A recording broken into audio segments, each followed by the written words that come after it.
Depuis son arrivée au Rayo Vallecano en juillet 2021, Pathé Ciss a connu une ascension régulière, devenant l'un des piliers du milieu madrilène. Pourtant, chaque mercato ravive le même scénario.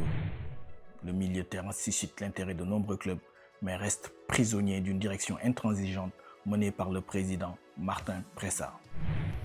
Cette intersaison 2025 s'inscrit dans cette logique.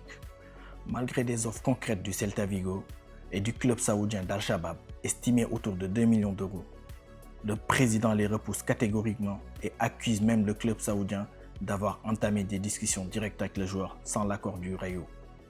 Une démarche qu'il juge contraire au règlement de la FIFA. Aucun contact officiel n'a été établi avec notre direction. Si Al-Shabab veut recruter Pathé Ciss, il devra s'acquitter de sa clause libératoire de 10 millions d'euros, sans quoi nous envisagerons des poursuites. Cette situation n'est pas sans rappeler janvier 2023. L'Olympique lyonnais avait formulé une offre sérieuse. Accord trouvé avec le joueur qui n'était pourtant pas un titulaire indiscutable, mais la direction madrilène a fait capoter le deal, provoquant ainsi la colère de Pathé Ciss qui n'avait pas caché sa frustration publiquement. ¿Qué ha pasado? Pues han sido egoístas, No jodas.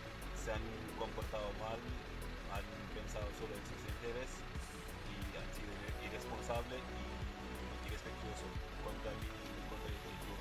Por eso no se han hecho. Le président du Rayo est réputé pour être très dur en affaires.